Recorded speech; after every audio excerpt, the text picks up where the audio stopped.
Ah non, non, Ah, non, non, non. il a encore du boulot, non. Alors, C'est le cas de résistance. voilà. Affaire numéro 8. Commune budget 2010. Donne-nous les grandes lignes, parce que c'est déjà passé en commission. Là. Oui, mais il y a un certain nombre d'explications que je suis amené Alors c'est parfait. à rappeler. C'est bon. L'année 2010, c'est une année très particulière, à des quantités de points de vue. La première, je le rappelle, nous avons voté le BP au mois de janvier. Quelqu'un m'a asticoté antérieurement en me disant « tu diras, Oui, oui. tu t'exprimeras de cette façon-là ». Alors Non, mais il faut dire que tu avais raison. Et je tiens à ce que tu le signales. Alors, compte tenu,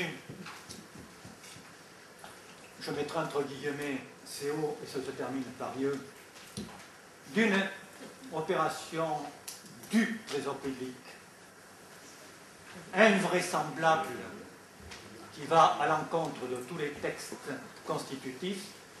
Je rappelle, que je l'ai dit des quantités de fois, que nous fonctionnons en France sur les règles du décret portant Règlement général de la comptabilité publique de 1962, lequel a été adopté en 1962, mais remonté à un précédent décret de 1862, etc., qui règle toute la comptabilité publique.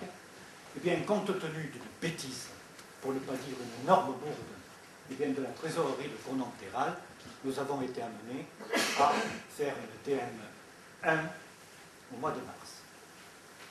Et nous savions que tu avais raison, mais le receveur a tenu bon en disant c'est comme ça, point barre. Et à ce moment-là, tu as écrit Saisi. ça, tu as saisi. Alors, j'explique quand même de quoi il s'agit. Nous fonctionnons sur la base de délibération de 2009, sur la base de 3 budgets annexes.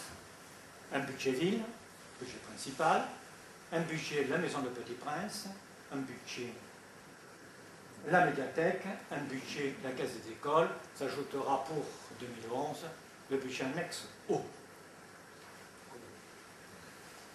Pardon, budget CONES, excusez-moi. Nous avons voté le budget en inscrivant les crédits de fonctionnement et d'investissement à chacun de ces budgets.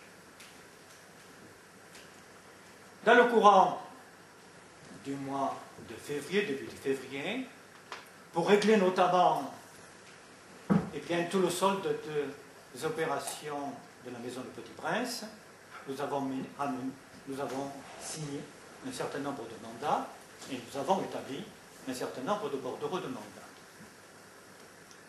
J'aimerais quand même que vous rendiez compte d'une chose. C'est qu'un mandat est appuyé en tout état de cause sur un certain nombre de pièces justificatives qui sont définies par décret. Par ailleurs, autre élément, la totalité des fonds de toutes les communes sont déposés au Trésor public. C'est un privilège qui remonte au Premier Empire, où, notamment au Premier Empire, l'empereur a décidé que tous les fonds publics seraient dans une caisse unique, le Trésor public. Donc il est interdit à quelque compte ordonnateur, que ce soit maire, président, etc., de manier les fonds.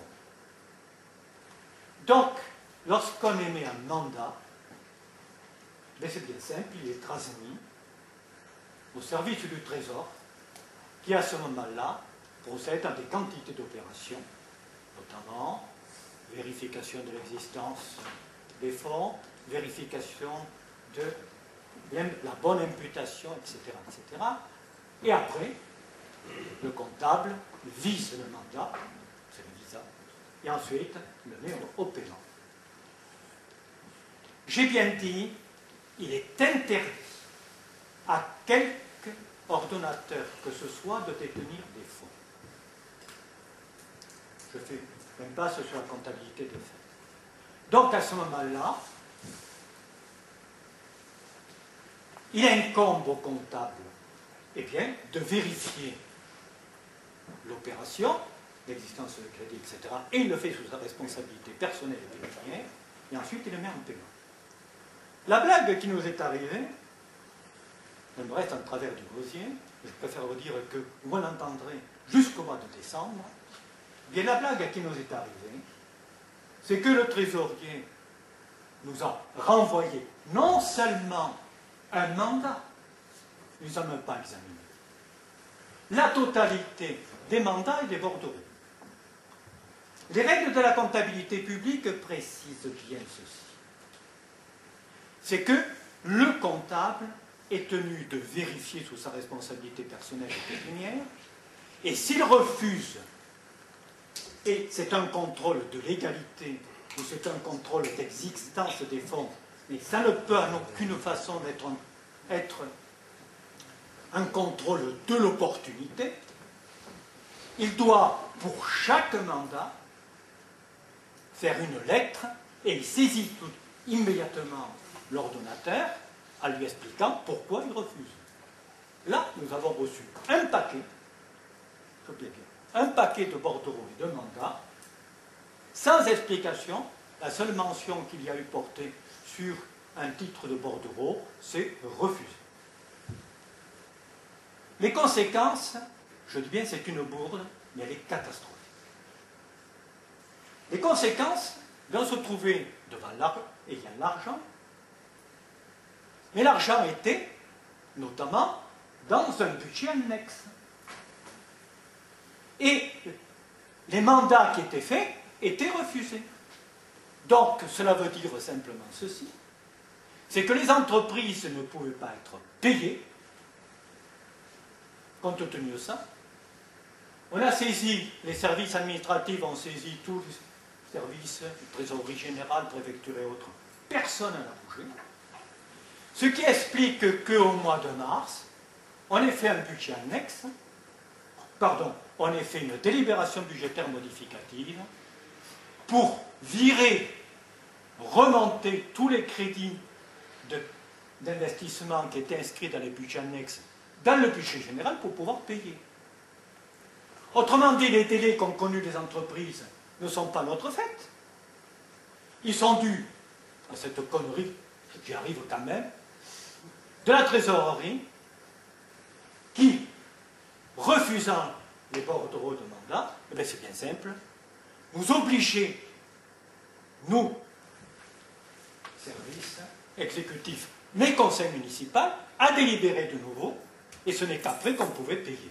Autrement dit, si les entreprises n'ont pas pu être payées, mais c'est bien simple, ceci c'est dû à cette connerie.